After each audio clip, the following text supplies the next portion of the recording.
నమస్తే. అందరు ఎట్లున్నారు? మంచిగా ఉన్నారా? నేనైతే మస్తున్నా. ఏందులా గట్ల చూస్తున్నారు? ఇంకా హెడ్లైన్స్ షురూ చేయలేదనా? మరి ఆలస్యం ఎందుకు? హెడ్లైన్స్ ఏందో చూద్దాం పని.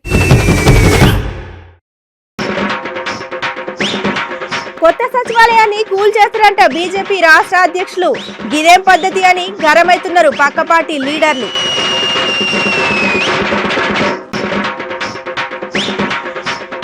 అంబులెన్స్ ఆపిండు సీఎం సార్ కోసం.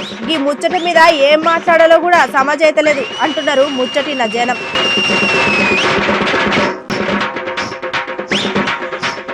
ఎన్నడూ లేని తీరుగా మస్తు గరమైండు గులాబీ మంత్రులు. మరే ఎందుకు ఇట్లా చేస్తున్నాడు అన్నట్టు పిసిసి అధ్యక్షులు.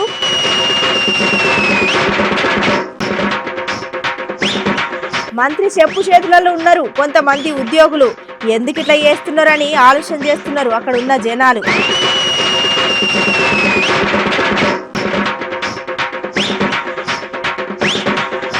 మాటకు మాట గమ్మత్తు సమాధానం.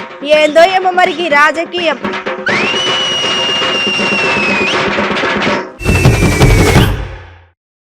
ఏపో రాజకీయాలంటే రాజకీయాలే. గిన్నాడు మా రాజకీయాలు చూస్తుంటే పరేషాన్ ఏమో గాని గమ్మత్తు గమ్మత్తు ముచ్చట్లన్నీ బయటకు వెళ్తున్నాయి.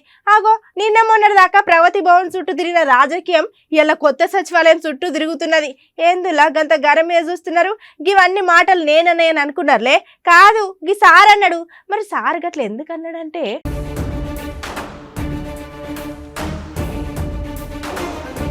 దాంతోపాటు అసెంబ్లీ అనేది ఒక వేదిక ఉండాలి. రాష్ట్ర ప్రజలందరూ చూస్తూ ఉంటారు అసెంబ్లీ వేదికగా ఏం మాట్లాడదు ప్రభుత్వము, రాష్ట్ర ముఖ్యమంత్రి ఏం మాట్లాడతారు, ఏం సందేశం ఇస్తారు, దేని మీద చర్చ జరుగుతున్నది, గతంలో అసెంబ్లీ జరిగే సందర్భంలో ఏమేమి హామీలు ఇచ్చారు, ఆ హామీలు ఏం హామీలు నెరవేర్చారు, సరే బడ్జెట్ సమావేశాలు, తెలంగాణ రాష్ట్ర ప్రజలకు ఈ బడ్జెట్ వల్ల ఎంత లాభము చేకూరుతుందని చెప్పి అన్ని వర్గాల ప్రజలు వారి వారి ఆలోచన మేరకు ఎదురు చూస్తూ ఉంటారు. కానీ దురదృష్టవశాత్తు తెలంగాణ రాష్ట్రంలో అసలు బడ్జెట్ మీద సామాన్య ప్రజలు చర్చనే లేదు. ఎక్కడ చర్చలు కూడా చూడే బడ్జెట్ ఆయన ఇచ్చేలేపి తెలుసు. ఆయనకు ఇచ్చే 1000 కోట్లు పడుతుంది, అలా ఇచ్చేలేపి వెళ్ళాలి. పోయినసారి దేశాఖకు ఎన్ని బడ్జెట్ ఎంత కేటాయిస్తాము, దాని ఖర్చు ఎంత, ఆదాయం ఎంత అని చెప్పి దాని మీద ప్రజలకు నమ్మకం లేదు. ముఖ్యమంత్రి మాట మీద విశ్వాసం లేదు. ఒక ముఖ్యమంత్రి హోదాలో ఉన్న వ్యక్తి, ఒక ముఖ్యమంత్రి చైర్ లో ఉన్న వ్యక్తి ఒక మాట ఇస్తే దాన్ని కట్టుబడి అమలు జరిగి తీరచ్చింది వాళ్ళనే ముఖ్యమంత్రి అంటారు. కానీ ముఖ్యమంత్రి మాట ఎవరు పట్టించుకోలేను. ఏడపోతే 1000 కోట్లు అంటాడు, 100 కోట్లు అంటాడు. 1000 కోట్లు 100 కోట్లు తప్ప ఇచ్చేది మీకు లేదు. ఆయన లాస్ట్ పంజాబ్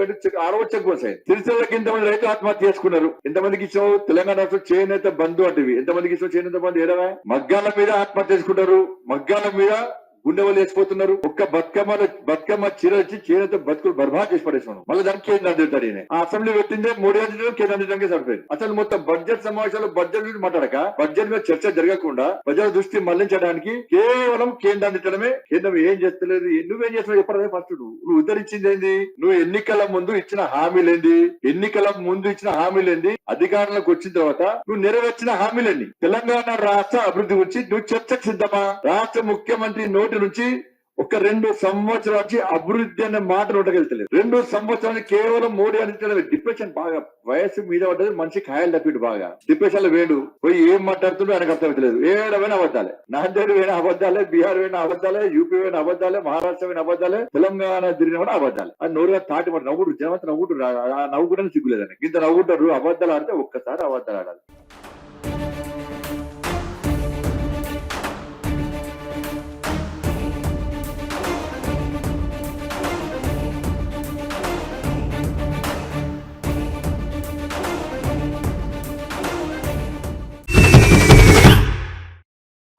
మొన్ననే కదా మనము ముచ్చట మీద మాట్లాడుకున్నాం.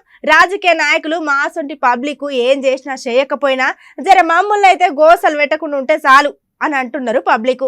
మరే పబ్లిక్ గట్ల ఎందుకు అన్నారంటే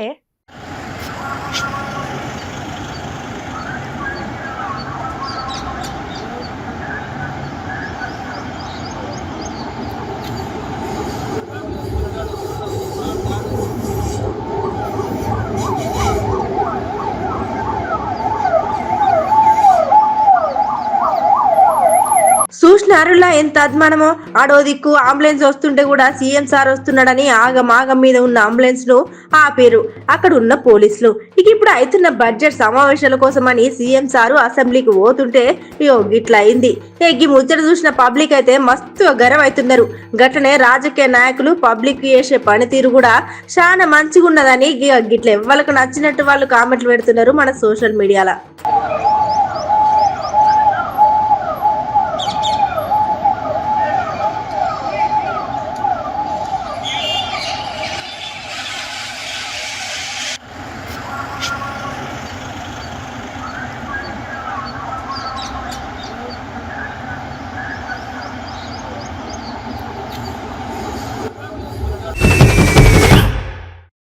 ఇక మీరు ఎన్నిసార్లు ఏమన్నా మీరు అన్న ప్రతి మాటలు మేము వింటూనే ఉన్నాం.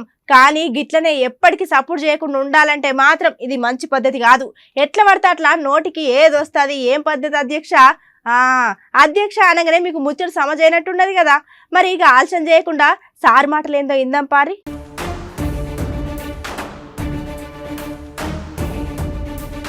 వీళ్ళ ధోరణి ఎట్లా ఉందంటే మరి వీళ్ళ అధ్యక్షుడికి శృతి ఉందో లేదో మాకు తెలియదు సార్. వాళ్ళ అధ్యక్షుడేమో ధరని రద్దు చేస్తా అంటాడు. మరి ఇక్కడున్న శ్రీధర్ బాబు గారేమో మా అధ్యక్షుడు అట్లా అనలేదు. నాకు కావాలంటే ఇప్పుడు మీకు ఇప్పుడే కావాలంటే ప్రెస్ క్లిప్పింగ్ మీకు చూపెడతాను.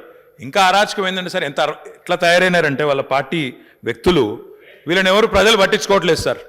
ఎక్కడ కూడా పోటీ చేస్తే ఎలక్షన్లో డిపాజిట్లు రావట్లేదు. ఆఖరికి ఎక్కడికి దిగజారిపోయినారంటే ప్రజాస్వామ్య వ్యవస్థలో వీళ్ళ అధ్యక్షుడు నిన్న మాట్లాడతాడు అధ్యక్ష బయట ఏదో పాదయాత్ర చేస్తూ గౌరవ ముఖ్యమంత్రి గారి అధికారిక కార్యాలయమైన ప్రగతి భవన్ను పేల్చేయాలని మాట్లాడే ఒక దుర్మార్గమైన వ్యాఖ్యలు వాళ్ళు చేస్తా ఉన్నారు అధ్యక్ష. దాన్ని సమర్థిస్తూ ఇక్కడ ఉన్న వాళ్ళ సభ్యురాలు మాట్లాడతారు. ఇక వీళ్ళు వచ్చి మాకు ఇక్కడ శాసనసభలో నీతులు చెప్తారు. అధ్యక్ష మేము ఒకటే అడుగుతా ఉన్నాం వాళ్ళ పార్టీ కంటూ ఒక వైఖరి అంటూ ఉందా లేదా? వాళ్ళ అధ్యక్షుడికి వాళ్ళకి ఏమైనా గ్యాప్ ఉంటే మాకు సంబంధం లేదు. ధరణిని ఎత్తివేయడం మీ ఉద్దేశమా? ప్రగతి భవన్ ను బద్దలు కొట్టడం, ప్రగతి భవన్ ను బాంబులతో పేల్చేయాలనడం ఒక సిద్ధాంతమా? ఇది కాంగ్రెస్ పార్టీ వైఖరా? ఇదేనా కాంగ్రెస్ పార్టీ యొక్క విధానం? అంటే ఇంత అరాచకంగా, ఇంత దుర్మార్గంగా, ఇట్లా అడ్డగోలుగా మాట్లాడవచ్చా అధ్యక్ష ప్రజాస్వామ్యంలో? ఒక బాధ్యత కలిగిన పార్లమెంట్ సభ్యుడు, ఒక ప్రజాస్వామ్య వ్యవస్థలో ఉన్న పార్టీకి సంబంధించిన అధ్యక్షుడు ఈ రకంగా మాట్లాడవచ్చా? దాన్ని సమర్థిస్తూ వాళ్ళ సభ్యురాలు మాట్లాడవచ్చా అధ్యక్ష? అంటే వ్యవస్థలో ఎవరు శాశ్వతం కాదు.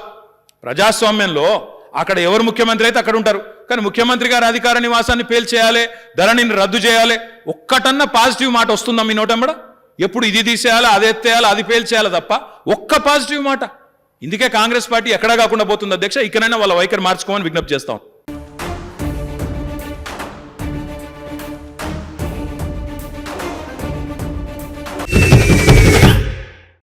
ఇగో నేను ఇప్పుడు ఒక ముచ్చట చెప్తా. అయిటంక మీరు అసలు ముచ్చట ఏందో అందుకోవాలి. నువ్వు నా చెప్పు చేతులు ఉండాలి అనే ముచ్చట ఎప్పుడైనా విన్నారా ఉల్లా? ఆయన ఈయనే ఉంటారులే. మరి ఈ ముచ్చట మీద ఇప్పుడు ఎందుకు మాట్లాడుతున్నా అని సోచాయిస్తున్నారులే. ఇక ఆలోచన అన్ని పక్కకు పెట్టి ముందుగా ఈ వీడియో చూడురి.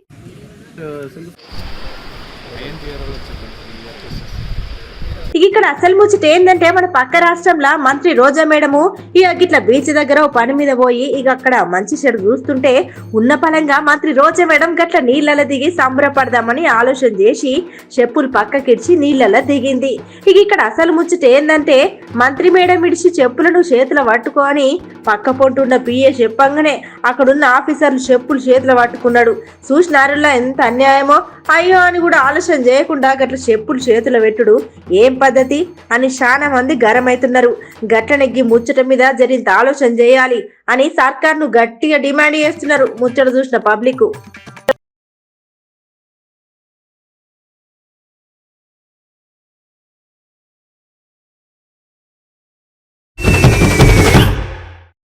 నేను ఎన్నడున్నా ప్రజల పక్షాన్నే ఉంటా. గట్లనే ప్రజల లెక్కనే మాట్లాడతా.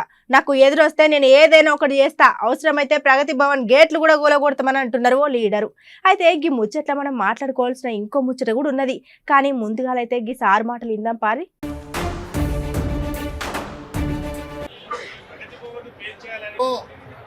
ఏ ప్రగతి భవన్ తెలంగాణ ప్రజల యొక్క రక్త మాంసాలతో, చెమటతో, పన్నులతో నిర్మించారు. ఆ ప్రగతి భవన్ల తెలంగాణ సమాజాన్ని నిషేధించారు. 1200 మంది ఆత్మ బలిదానాలు చేసుకున్న అమరవీరుల కుటుంబాలకు అందులో ప్రవేశం లేదు. లక్షలాది మంది ఉద్యమకారులకు ప్రవేశం లేదు. కోట్లాది మంది తెలంగాణ 4 కోట్ల తెలంగాణ ప్రజలకు అందులో ప్రవేశం లేదు. మొత్తం తెలంగాణ సమాజాన్ని నిషేధించిన ప్రగతి భవన్ ఉంటే ఏంది కూలితే ఏంది అనేది కాంగ్రెస్ పార్టీ నిర్దిష్టమైన అభిప్రాయం. అందుకే కాంగ్రెస్ పార్టీ కొత్త సంవత్సరంలో కొత్త ప్రభుత్వం ఆ 10 ఎకరాలలో ఉన్న ప్రగతి భవన్ కు doctor Babasaheb Ambedkar knowledge centre గా మార్చి ఈ తెలంగాణ సమాజంలో ఉన్న దళితులకు, గిరిజనులకు, బలహీన వర్గాలను, డాక్టర్లను, లాయర్లను, ఇంజనీర్లను, సైంటిస్టులను తయారు చేసే గొప్ప నాలెడ్జ్ కేంద్రంగా మేము మారుస్తాము.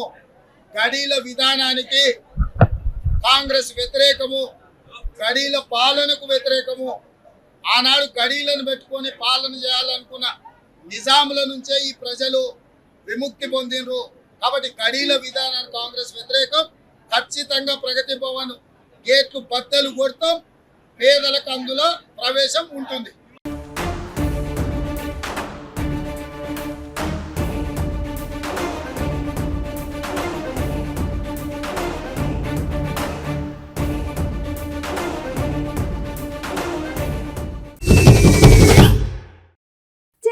ఇలా మన ఆదర్శ న్యూస్ లో షిట్కు పోట్కు వార్తలు గట్ల సోషల్ మీడియాలో హల్చల్ చేసే వైరల్ వీడియోలు ఏమైనా ఉంటే చూద్దాం పారి.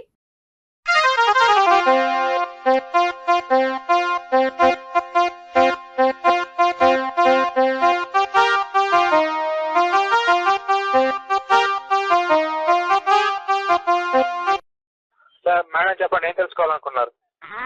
బాబా మరే లక్ష్మీపురం. మేడం చెప్పండి, ఏం తెలుసుకోవాలనుకున్నారు? మంచుకున్నారా నీ కొడుకులు వాగేవా ఇట్లా?